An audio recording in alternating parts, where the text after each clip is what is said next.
तो आज हम चलने वाले हैं ग्रैनी की बेटी के घर में, जिसका नाम है कमला, जिसने अपने घर वालों को जिंदा ही खा लिया है और उसको मारने के लिए जाने वाला है एक तांत्रिक। लेकिन एक्चुअली में ये सब कमला ने नहीं किया, बल्कि कमला के शरीर में एक शैतानी आत्मा घुस गई है। तो आखिर किसने कमला को पोजेस्ट किया है? क्यों वो अपनी फैमिली के मेंबर्स को खा रही है?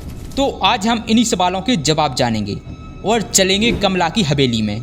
आज की वीडियो में हम जानने वाले हैं कमला नाम के इंडियन हॉरर गेम की पूरी रियल स्टोरी, जिसे देखकर तुम्हें मजा भी आएगा और डर भी लगेगा। तो इस कहानी की शुरुआत होती है 1980 से। 23 साल की कमला की जिंदगी में सब कुछ ठीक चल रहा था, पर एक दिन उसके पिता अचानक से गायब हो गए। गांव वालों ने उसके पिता को बहुत ढूंढा, लेकिन उसके पिता नहीं मिले। कमला की मां की मौत पहले ही हो चुकी थी और वो अपने पिता के लापता होने के बाद बहुत ही ज़्यादा अकेली पड़ चुकी थी।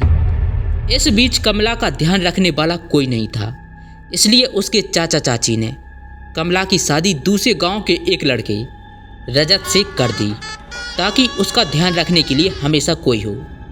रजत ने कमला को उसके मुश्किल समय में संभाला और वो थोड़ा बेहतर महसूस करने लगी थी। कमला अपने नए घर में अपनी ज़िंदगी से एडजस्ट करना सीख रही थी और धीरे धीरे खुश भी होने लगी थी। सारा परिवार उसे बहुत प्यार करता था और उसका ख्याल भी रखता था, पर धीरे धीरे चीज़ें बदलने लगी थी। एक दिन जब कमला सो रही थी तो उसकी किसी अचानक रोने की आवाज़ से नींद खुल गई। उसने अपने बगल में देखा तो रजत अभी भी सो रहा था, पर कमरे में उन दोनों के अलावा और कोई नहीं था। उसे वो आवाज़ फिर से आई, लेकिन अभी भी उसे कोई नहीं दिख रहा था। उसने इसे अपना वहम समझा और चुपचाप वापस सो गई।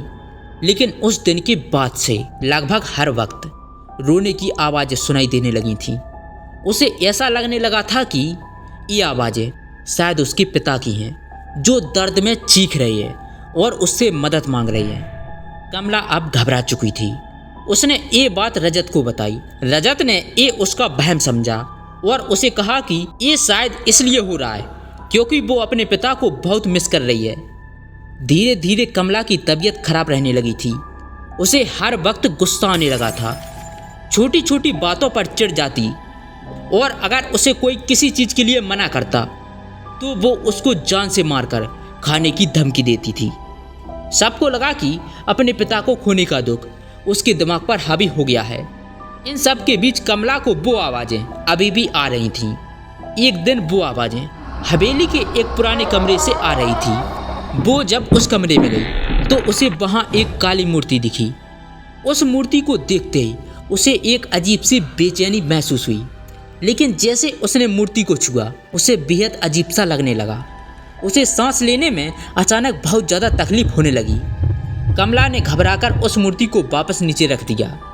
कमला को डर लग रहा था और वो कमरे से बाहर ही जा रही थी कि तभी अचानक उसकी नज़र अलमारी में रखे एक खत पर पड़ती है।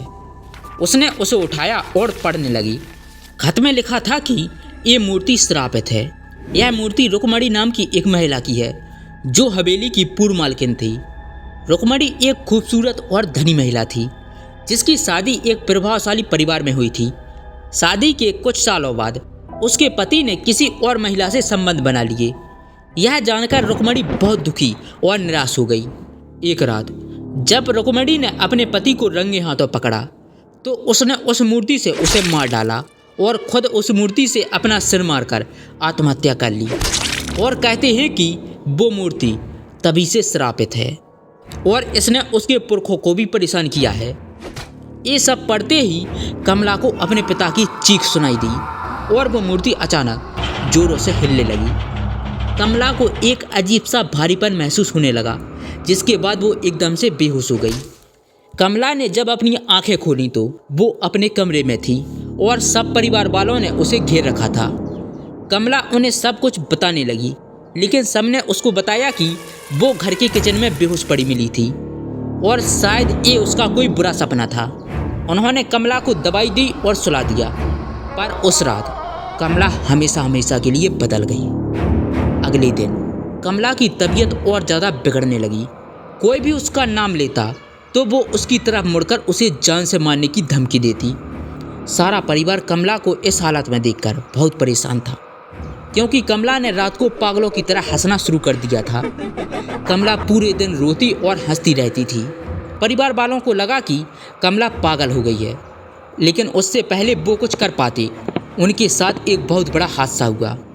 एक शाम को कमला के ससुर बैठकर चाय पी रहे थे, जब उन्हें एकदम से अपनी पीठ पर ऐसा महसूस हुआ कि जैसे उनकी पीठ में कोई नुकीली चीज घुसा दी हो। उन्होंने जब दर्द में मुड़कर देखा तो कमला वहां खड़ी पागलों की तरह हंस रही थी।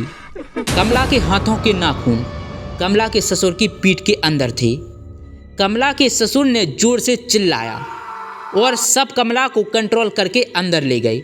उसे उसके कमरे में ले जाकर उसे बेड से बांध दिया। लेकिन देर रात रजत ने देखा कि कमला बिस्तर में थी ही नहीं। उसने बाहर जाकर देखा तो कमला भागती हुई अपने ससुर के कमरे में घुस गई। रजत कमला को पुकारता हुआ उनके कमरे में घुसा, पर इससे पहले वो कुछ कर पाता, कमला ने अपने ससुर को पकड़ लिया और बिना कुछ सोचे समझे उन्होंने जानवरों की तरह मारकर उनके शरीर का मांस नोचने लगी और फिर उसे खाने लगी। पूरा घर चीखों और डर से गूंज उठा, लेकिन कोई भी कमला को रोक नहीं पा रहा था। रजत और उसकी मां ने कमला को उसके पिता के साथ उसी हालत में कमरे में लॉक कर दिया। उन्हें कुछ समझ नहीं आ रहा था और अंदर कमला पागलों की तरह चिल्लाई जा रही थी। वो जोर जोर से चीखकर कह रही थी कि मैं सबको खा जाऊंगी। रजत की मां को समझ आ चुका था कि कमला पर किसी का काला साया पड़ चुका है, या फिर वो खुद एक चुड़ैल बन चुकी है, जिसे रोक पाना अब शायद असंभव हो गया है। उस रात रजत और उसकी मां उस हवेली से निकलकर अपने एक रिश्तेदार के घर में चली गई।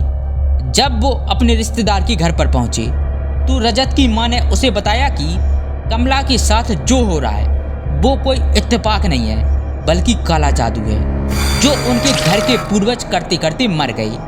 उन्होंने रजत को बताया कि उनके घर में एक शैतानी मूर्ति है जो श्रापित है और उसी शैतान का साया शायद कमला पर आ गया है, पर अब वो किसी को भी नहीं छोड़ेगी। कुछ समय के बाद उस हवेली से 4 डेड बॉडी मिली। रजत के दोनों पेरेंट्स और कमला, सबकी डेड बॉडी को वहां से ले जाया गया। आज भी उस हवेली में कमला की आत्मा भटकती है और वो किसी को नहीं बख्शती, और कोई भी उस हवेली में गया तो उसकी जान ले लेगी। इसलिए आज भी वो हवेली वीरान पड़ी है।